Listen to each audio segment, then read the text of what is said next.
Shalom, saudara yang dikasihi Tuhan Yesus Kristus.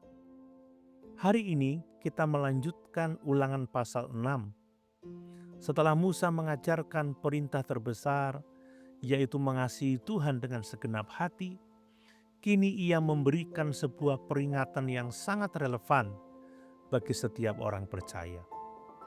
Yang menarik, peringatan ini bukan diberikan ketika Israel sedang miskin, lemah, atau berada di padang gurun. Justru peringatan ini diberikan ketika mereka akan memasuki masa kelimpahan. Musa berkata, apabila Tuhan Allahmu telah membawa engkau masuk ke negeri dengan kota-kota yang besar dan baik yang tidak kau dirikan, rumah-rumah yang penuh berisi pelbagai harta, kebun-kebun anggur dan kebun-kebun zaitun yang tidak kau tanami. Saudara, semua yang akan mereka nikmati adalah hasil anugerah Tuhan. Mereka tidak membangun kota-kota itu. Mereka tidak menggali sumur-sumur itu. Mereka tidak menanam kebun-kebun itu. Mereka akan menikmati apa yang telah Tuhan sediakan.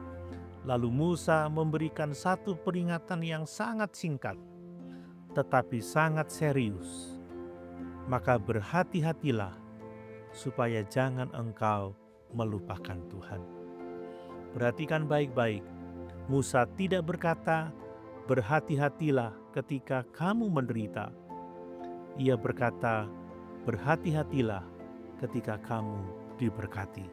Mengapa?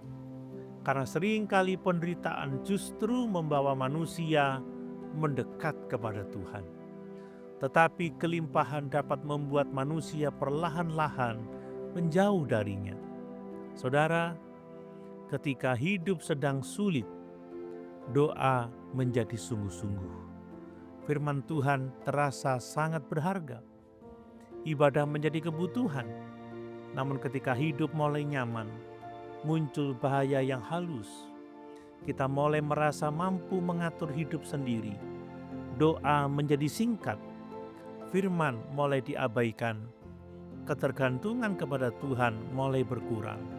Tanpa sadar, kita menikmati berkat Tuhan sambil melupakan Sang Pemberi berkat. Inilah bahaya terbesar dari keberhasilan. Bukan keberhasilannya, tetapi hati yang berubah setelah berhasil. Saudara, Musa kemudian berkata, engkau harus takut akan Tuhan Allahmu, kepadanya haruslah engkau beribadah. Artinya, kelimpahan tidak boleh mengubah pusat penyembahan kita. Tetaplah menyembah Tuhan ketika hidup sedang penuh. Tetaplah rendah hati ketika berhasil. Tetaplah bergantung kepada Tuhan ketika semua tampak berjalan baik. Kemudian Musa mengingatkan mereka agar tidak mencobai Tuhan seperti yang pernah terjadi di Masar. Di sana bangsa Israel meragukan penyertaan Tuhan, sekalipun mereka telah melihat begitu banyak mukjizat. Saudara, hati manusia memang mudah lupa. Karena itu Musa juga berkata bahwa ketika anak-anak mereka kelak bertanya tentang hukum Tuhan, orang tua harus menceritakan kisah keselamatan Allah. Mengapa? Karena iman harus diwariskan melalui cerita tentang karya Tuhan. Keluarga Kristen bukan hanya mewariskan harta, tetapi juga kesaksian. Anak-anak perlu mendengar bagaimana Tuhan menolong keluarga mereka. Bagaimana Tuhan menjawab doa. Bagaimana Tuhan memelihara di masa-masa sulit. Kesaksian seperti itu akan menolong mereka mengenal Allah bukan hanya sebagai Tuhan orang tua mereka, tetapi sebagai Tuhan mereka sendiri. Dalam Perjanjian Baru, Tuhan Yesus memberikan peringatan yang serupa. Ia berkata, di mana hartamu berada, di situ juga hatimu berada. Artinya, berkat dapat menjadi alat untuk memuliakan Tuhan. Tetapi berkat juga dapat menjadi pesaing Tuhan di dalam hati kita. Karena itu, kita harus terus menjaga hati.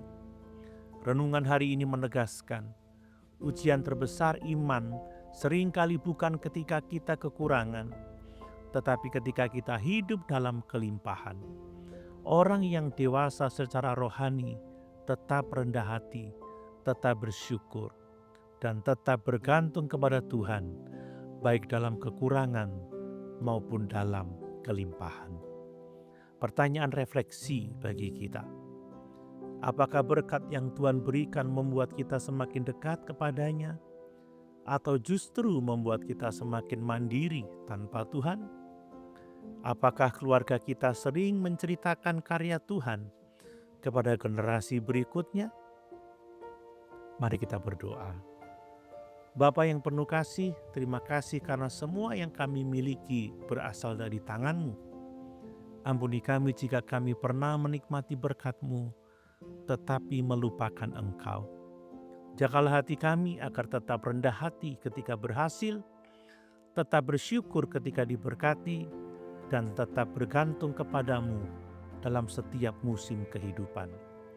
Biarlah hidup kami menjadi kesaksian tentang kesetiaan-Mu, sehingga generasi berikutnya mengenal dan mengasihi Engkau. Di dalam nama Tuhan Yesus kami berdoa. Amin.